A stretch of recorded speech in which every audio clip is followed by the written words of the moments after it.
So in this lecture, we are going to talk about how pH meter works. Okay, so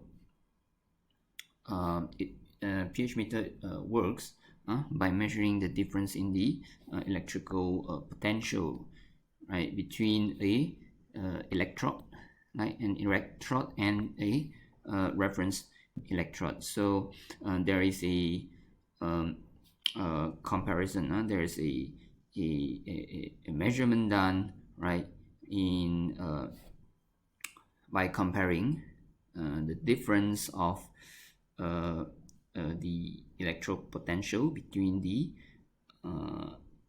the electrode itself, right, and also a reference, right. So because we need a reference to know if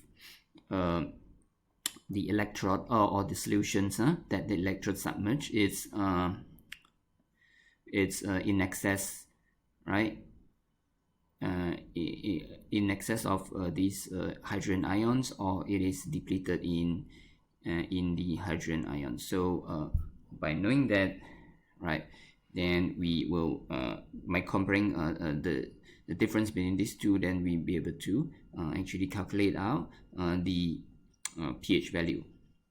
So there are three major methods, right, can be used to measure pH.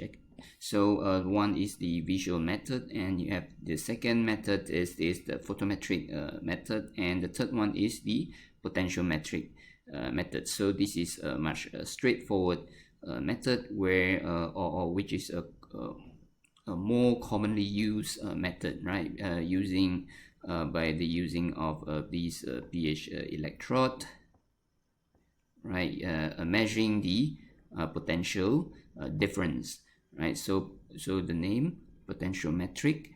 Okay, so in potentiometric methods, right, the electrochemical measurements normally made using a pH probe, and you have a resolutions which is pretty high resolution, 0.05 pH unit can be measured, right. So once it's set up, then it is easy and quick to be used, right. The disadvantage of this method is we need to handle these probe carefully, right, and often these probe need to be maintained. And for other methods, you have this color comparison of pH sensitive indicator paper or solution, right. And this one, the litmus paper, if you know, right, it is very straightforward, quick and easy, right. It changes color if when you dip the litmus paper in a solutions with different pH, right, and then you compare the color with the what do you call the information given, right. Then you find the nearest color it is, then you know which pH the solutions have. But the disadvantage of this method is it has low resolution, right. Minimum we can only detect the 0.5 pH unit because it's based on human eye, right. We couldn't how to say we couldn't distinguish anything the color change that represents 0.5 unit or less, right. And then the photometric method, right, use a spectrophotometer to measure the wavelength of the pH sensitive colored solution, right. It's a used solution, okay. And then the advantage is remove human eye, right. Instead we use this a spectrophotometer, which is a instrument to help us to detect higher resolutions. So the higher resolutions this method can go is 0.1 pH unit, and it requires solution to be colorless, right? This is the disadvantage. It requires solution to be colorless, because if the solution has some natural color, then it may interfere the reading. So how pH meter works? So as I mentioned just now, there are two main electrodes. One is the pH electrode, and the other one is the reference electrode. So these two is being how to say connected to a voltmeter, right? So this is the principle, right? This is the principle of a pH meter, right? So the reading is actually depends on the changes in the electrode potential, which measured by a voltmeter. Okay, so is about the electrical changes, right? It's not because of the color, change in color or anything. So we measure pH is actually a functions of a function to this volt changes in volt, right? Okay, so there is a salt solutions, often potassium chloride, which is buffered to produce a constant pH of 7, right? This potassium chloride is the salt solution, right? Inside the glass bulb, right? A buffer solution, and outside contact with the test solution. So inside the glass bulb, we have these reference electrode connected or dipped with the buffer solution, which is has a pH of 7, right? You have a reference inside, okay, and then these reference reference electrode is rubbed with another electrode, which is the pH electrode, right? So this electrode will be in contact with the solutions, okay, the test solution. So at pH 7, no potential will be created. So because so the outer layer will react with the solutions with your tested pH, right? But inside there is a sort of reference or a stable reading there, right? And because it is a reference, then the idea is that there is a comparison between the reference, the value from the reference electrode with the potential difference with that the pH between the pH the tested solution. So you have we are measuring the difference between of the electrode potential between the reference and the tested solution. So at pH there is no pH 7, right? Because the KCl or the solution reference solutions is buffered at pH 7, right? So there is no potential difference between the neutral solution that tested outside, for example, right? This is a neutral solution, for example, right? Then it gives voltmeter, right? This is a voltmeter, right? And inside the voltmeter there is this equation, a small chip that be able to convert the measured electrode potential, the electrical potential difference, right, into a pH unit, right? So you see a change in the in this case there is no difference, so the voltmeter is 0, right? When it's 0 millivolt, and it's always a pH of 7, meaning it is neutral. Whereas for non-neutral solution, and there will be an exchange of hydrogen ions, right? It's either depleted or it is in excess, right, compared to the reference electrode. So your solutions which is in excess of hydrogen electron, hydrogen ions will creates there will be less hydrogen electrons, right? Hydrogen ions, right? And you have more inside, then there will be a difference, and it will change the volt reading, right? So here, more detail, right? A flow of ions or electrons between the reference and pH electrode, where you can see it's happening here. And the wires are made of silver. It's very good conductor and has a low reactivity, and both are actually connected, right? These reference electrodes actually nowadays it can be submerged inside here, right? And it's separated from the tested or the pH. It can be fit into the pH electrode, right?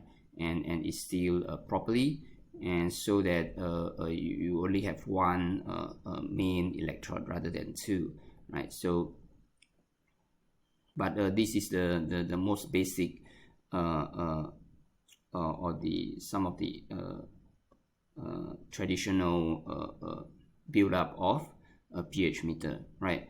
Both the idea is that both of these electrodes are connected to a voltmeter and measure the changes in the current, right? So porous junctions allow the mixings of the solution in the reference electrode with that of the tested solution, and therefore it gives electrical connections.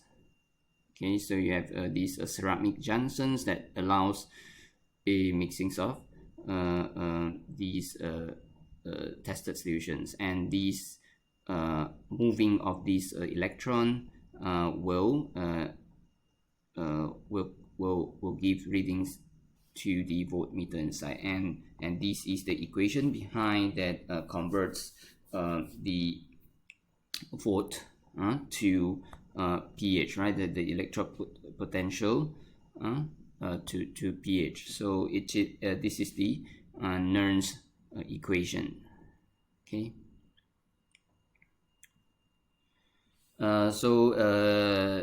As you see in this equation, there is this temperature involved, right? This equation, the Nernst equation.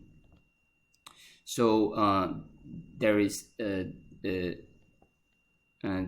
temperature component. Therefore, the measuring of pH, right, is actually temperature dependent. So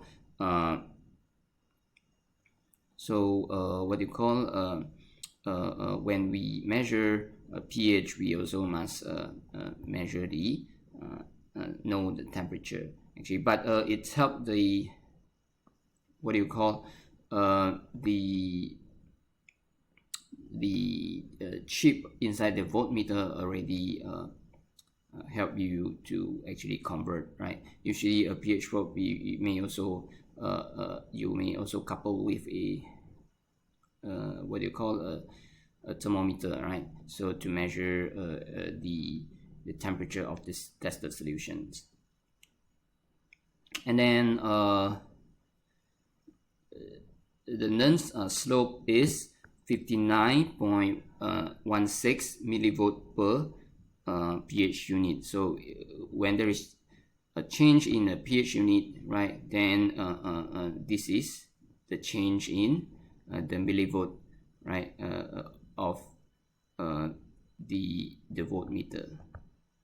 Okay, so when you have a change in the a potential difference, right, of 59, it will correspond to a change in the pH of 1 unit in this, right? This may be, For example, if it is 4.99, 3.99, then it becomes 4.99.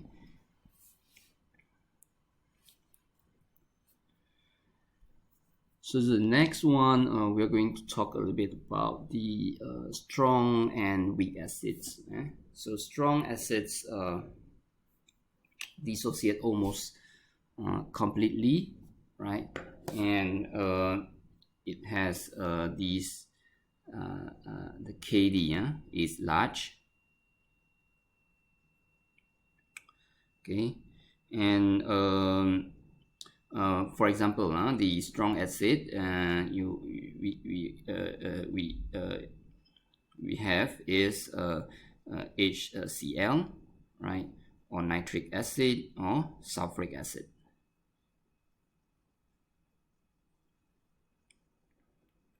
And then so strong acid release all or most of the these hydrogen ions, right, when it reacts with water.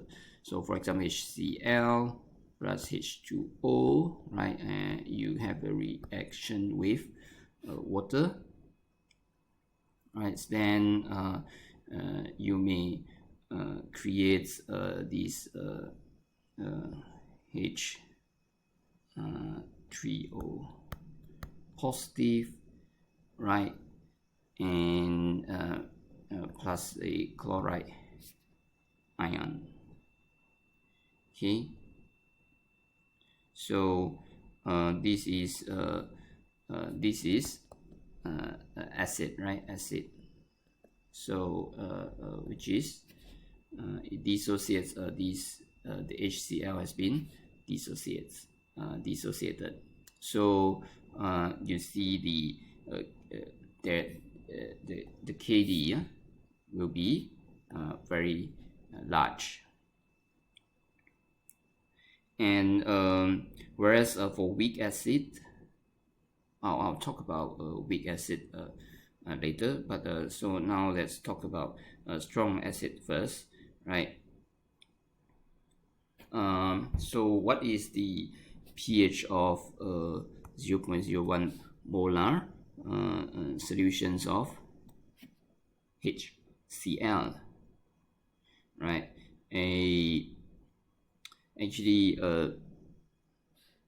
if, right, say this HCl is react with water, then you produce how much H into the solution, right? So the concentrations of HCl here, right, is 0.01 molar, meaning that in this HCl, right, you have 0.01 molar of hydrogen ions, right, and 0.01 molar of chloride ions, right? So the measurement of pH is the measurement of the hydrogen ion concentration in the solution, right? So in this case, we only the measurement of pH only. We are interested only at the hydrogen ion. We don't care about the chloride ion. Doesn't matter, right? So we want to see how much of the free hydrogen ion is in the solution, right? Because all of the large KD, so mostly all of these HCl will be dissociated, right? You will have free ions of H, right?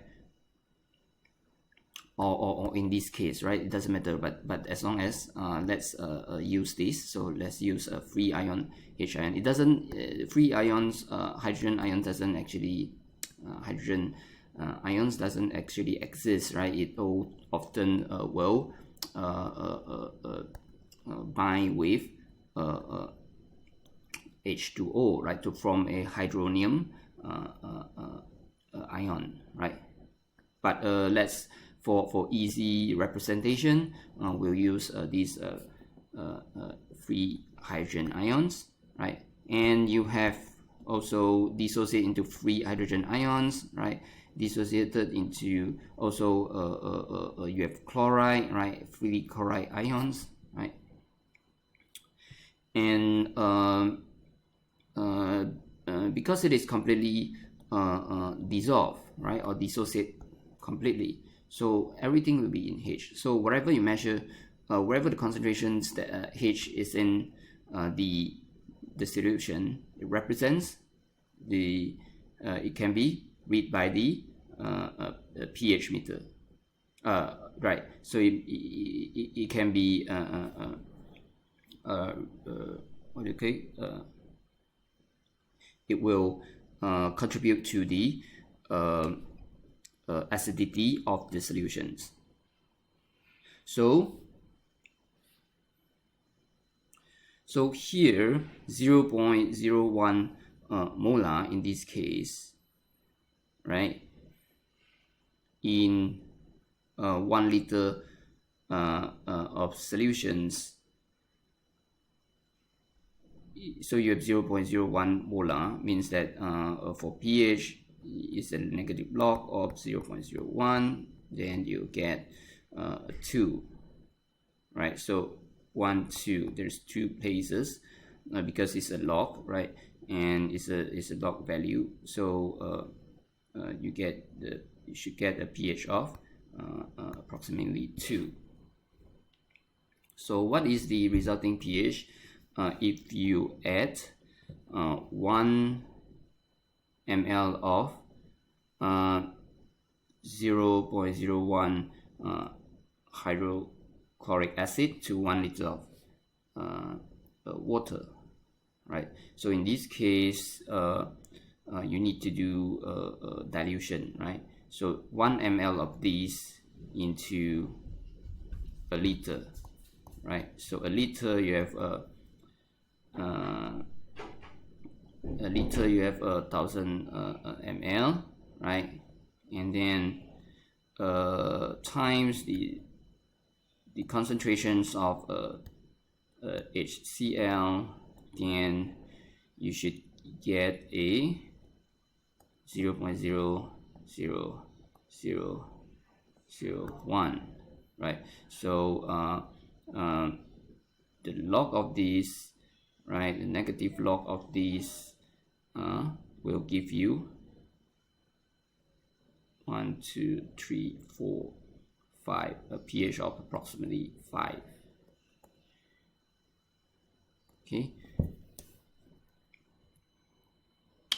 So this is the table of the strong for the strong acid and weak acid, examples of it. So you have the sulfuric acid, right?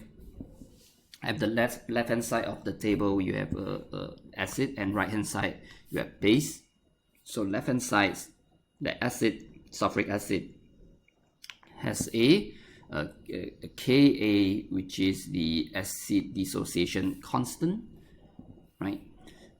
Which is very large, right? It means that when you mix or dissolve it in water, then all these ions will completely dissociate, right? So you have you have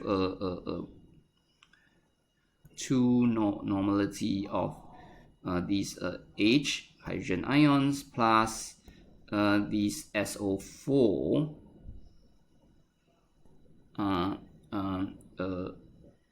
ions in the water completely dissolve, right?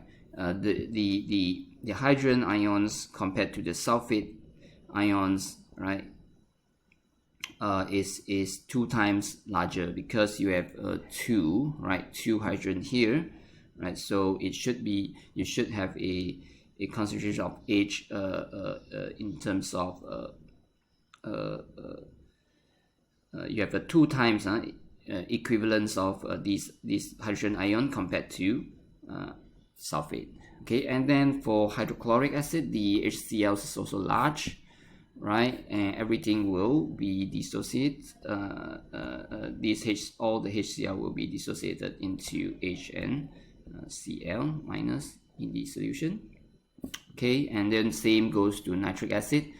It's very large, all will change. And then hydronium ion, right, the Ka is 555.5. so it depends on the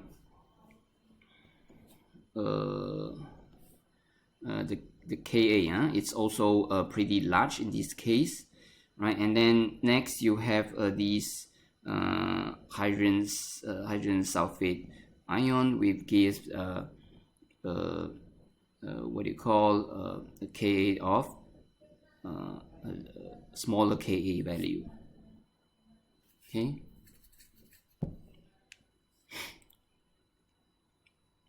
And then then you have more, for example, hydrofluoric acid and some other weak acid, for example, hydrogen sulfide ion, right? When you have the Ka of 10 to the power of -19, right? So it means that the activity of the hydrogen when dissociated is very low, right? Carbonic acid is also a weak acid. Okay, so the Ka value is small.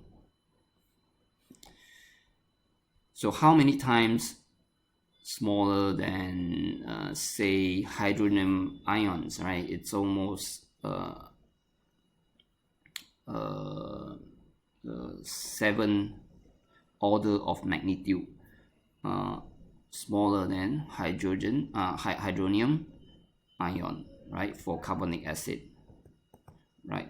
In this one is 19 order of magnitude smaller,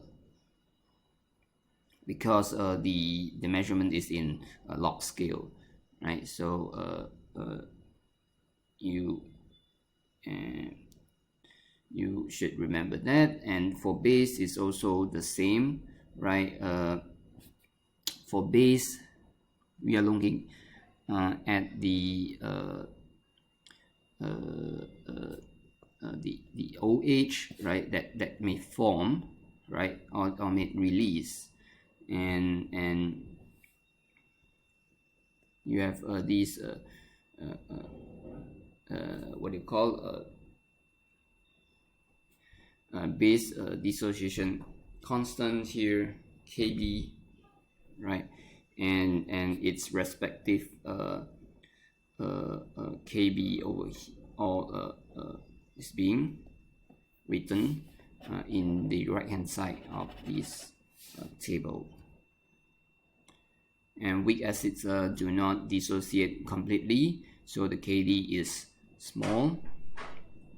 And for example, carbonic acid, right, and hydrogen sulfide and this phosphoric acid, they are all weak acid, right? These weak acid release only a small fractions of H, right, from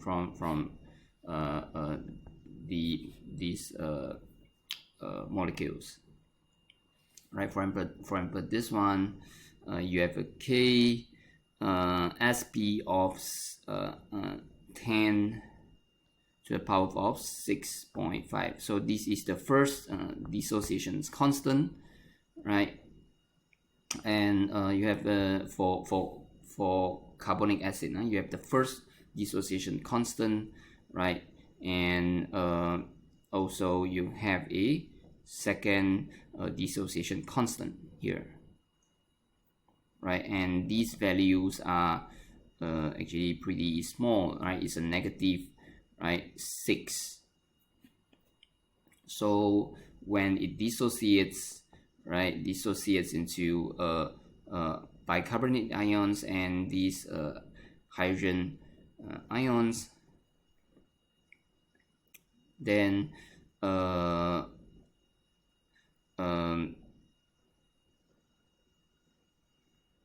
then it gives you a dissociation constants of the first dissociation constants. So it means that at a pH of 6.5 6.4, we have both of these ions being equal in the solution. Okay, and then you have a second dissociation constant at the at a higher pH, right? So again, you have these bicarbonate ions further dissociates into carbonate ions and these what do you call hydrogen ions. So total you have 2 hydrogen ion release, right? But these dissociations often especially the second one, it happens at a higher pH. So therefore it's a weak acid. And so a revision. So what is the pH of a 0.1 molar solutions of HCl? Right, so you can calculate by using the calculator, right, to put in negative log of 0.1, so it will gives you a pH of 1. Okay, so in a more convenient way, actually you can easily know. So bear in mind the pH, the measurement of pH value is always in mole, right? It's not millimolar, so it has to be mole. So in this case 0.1, you can see there is only one decimal point here, right, to the right. So 2, so just 1, then to make it 1 molar, so you only change 1, which is it gives you 1, right? And this is in 0.1, which is a negative 10 to negative 1, right? So it gives you a negative log of this will give you a value of 1. So if it is 0.02, 0.01, right, which is 10 to the power of minus 2, right, because it's 2 decimal point to the left, which is smaller than 1, so it gives you a pH of 2. Let's say this is 0.01 molar instead of, right? And then when you have 3,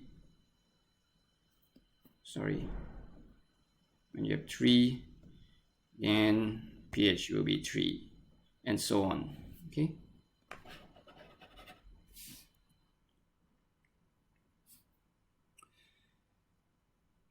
So what is the pH of 0.1 molar solutions of these carbonic acids, bicarbonate ions, and carbonate ions?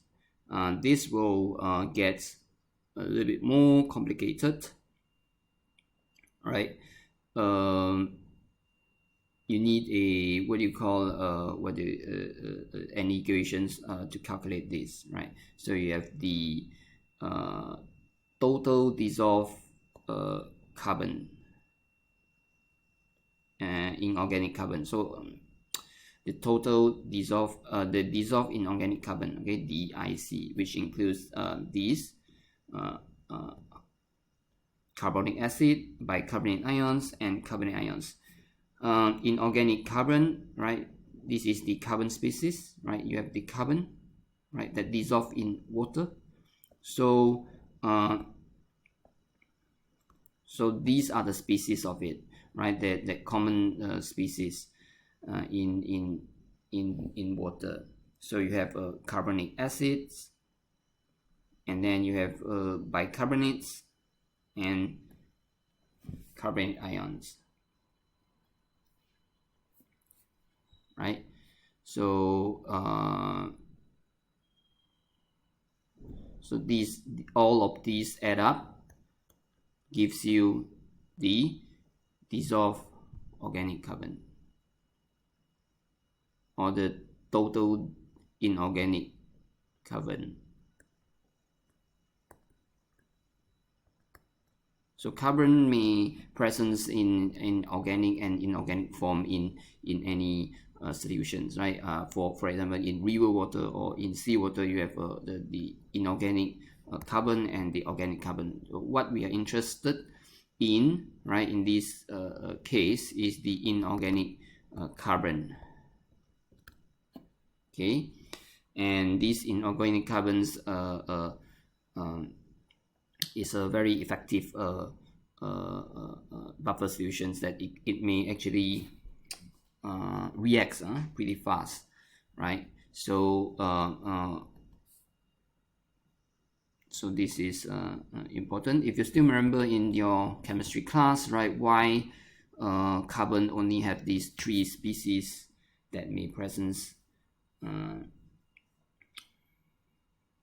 in what do you call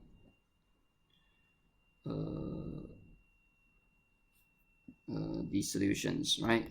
So you have to look back to your chemistry class. Okay,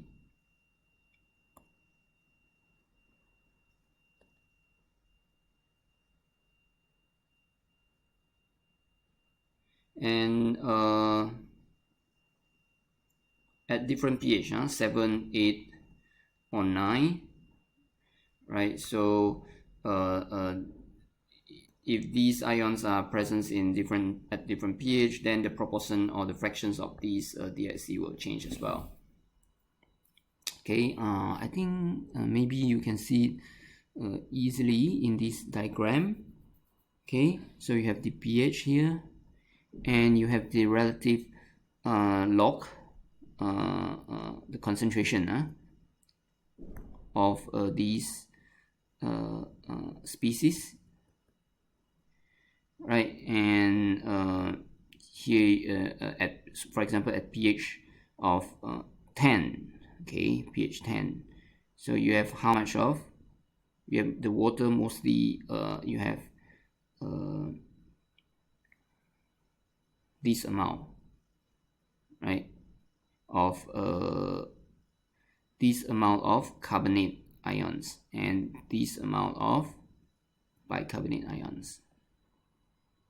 Okay, and bear this in mind, this is the log concentrations. Okay,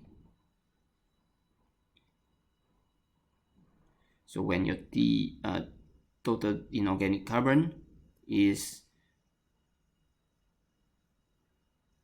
0.001 mole, right? So you have 3, -3 over here, right? And here almost, you can have almost close to this, right, for bicarbonate ion. So the majority of the bicarbonate ion will still close to this 0.001 molar. Then you have slightly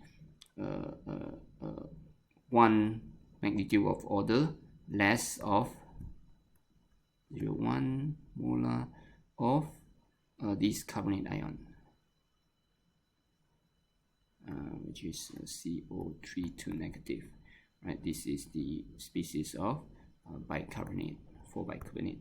And you have almost, at the same point in time, you have almost very, very small amount of these carbonic acid. Okay, so the carbonic acids concentrations, right, in molar you'll reach almost 7, right? So 1 2 3 4 5 6 7 1 2 3 1 2 3 4 5 6 7, so almost like this. So this is almost negligible, right? We can often ignore it, right, because it doesn't contribute to the concentration, that doesn't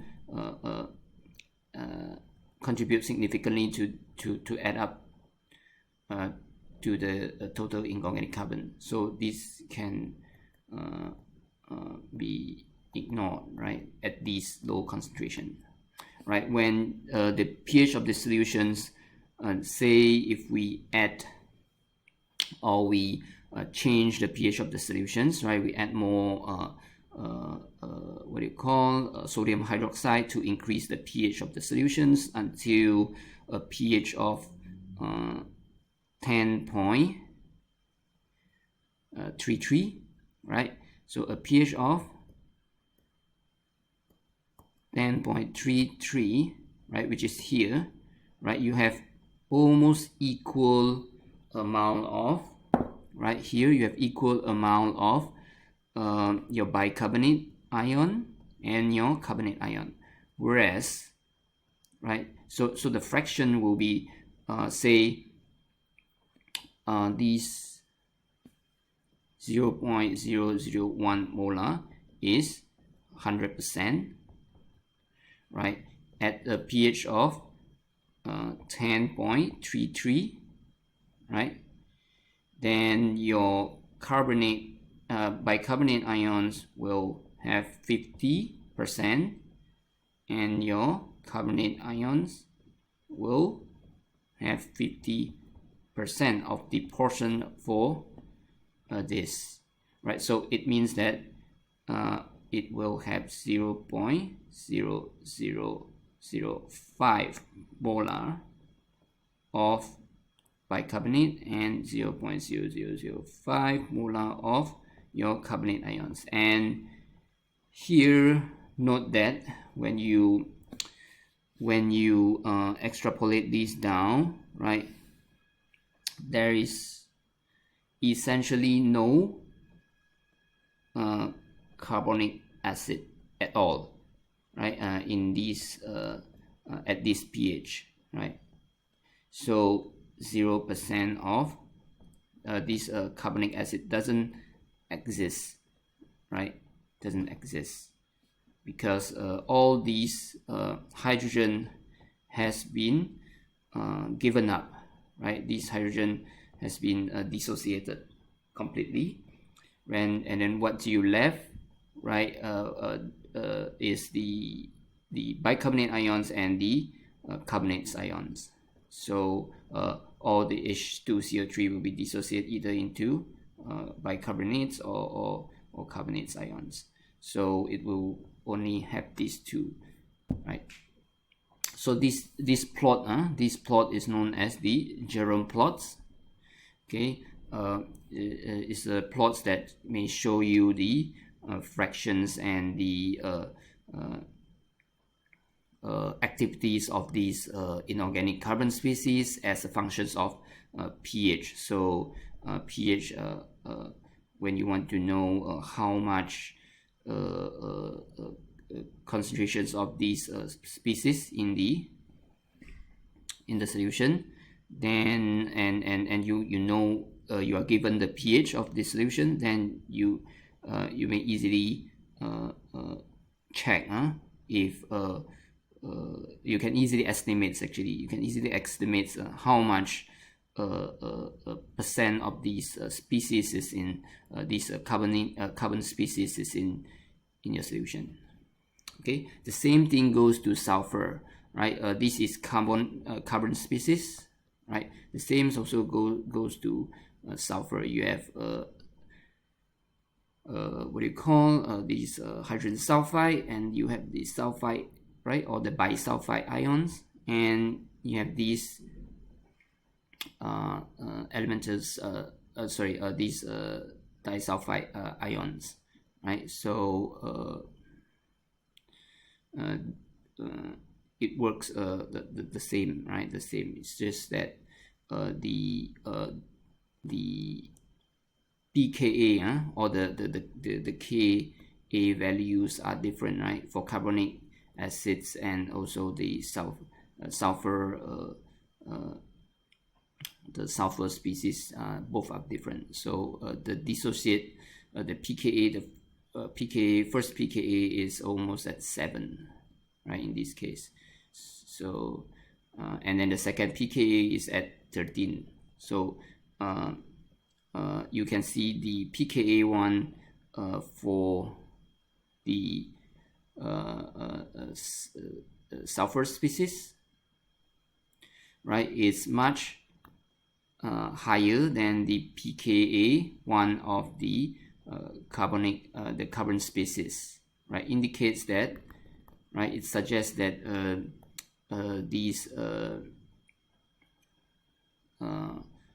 hydrogen sulfide H2S, right, is a weaker acid, right? It's a weaker acid because it dissociates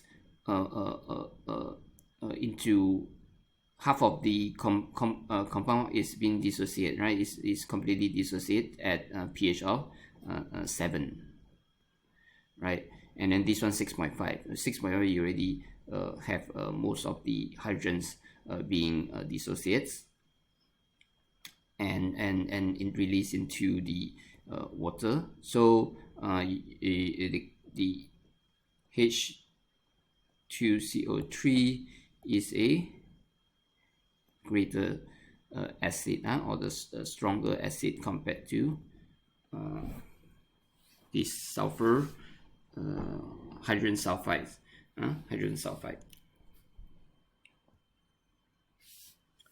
And what is the resulting pH if you had 1 ml of 0.1 molar to 1 liter? And this, as I said just now, I think I already mentioned, right? It's involved. You need to do some dilutions, right, and calculate the pH.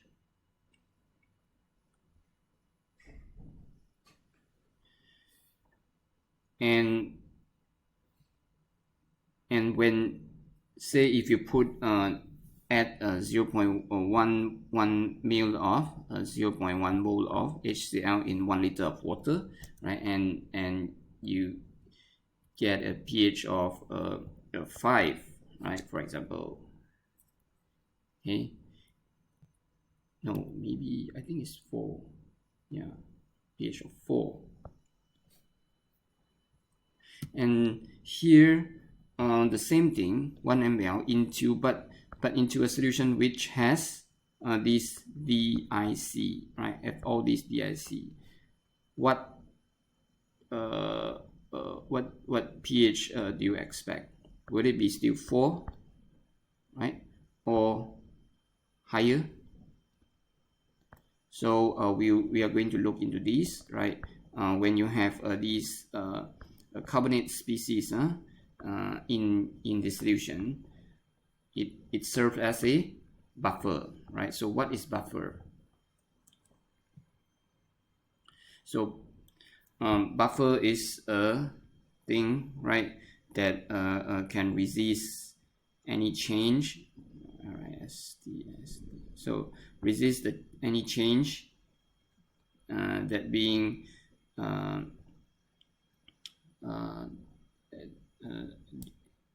that being input into the solution. So it will resist. So when you try to add more acid, then it will try to resist it, right? And actually you add, as you add these concentrations of acids into the solution, and you expect to get a pH of 1 to 3, right? 3, pH of 3, but into this solution, but into this DIC solution, right? Solution with DIC of 0.1 molar. Actually, you couldn't change these. The pH actually won't actually get until pH 3, right? Because this DIC actually is a buffer, right? And it's try to resist the change of the pH, then some of these ions, for example, will absorb the hydrogen to form carbonic acid, right? And some of these carbonate ions may absorb, right, to form bicarbonate ions, right? And this doesn't consume or change the pH much, because you have these free ions that consume the free hydrogen, the acids that added, the extra acid that added into the solution. So it will bind with it and form bicarbonate ions. So it's actually when you put it into this kind of solution, or this buffer solution, then the pH you will expect will be greater than 3, right? And the extent of how much the change, right, of the pH in this sort of solution depends on the concentration of the DIC in the water, right? If you have less, then you would expect less DIC concentration, then you expect a greater change, right? Compared if you have a high concentration of DIC, right, it means you have high concentration of a higher amount of this, then in the solution, then you have more of this to resist the change, right? So you won't see much huge change when you have a high solution with high concentrations of DIC in the solution. Of course, this doesn't really buffering the acids, right? Because it's already this carbonic acid already saturated, right? It is already the maximum number it can go is H2CO3, right? You won't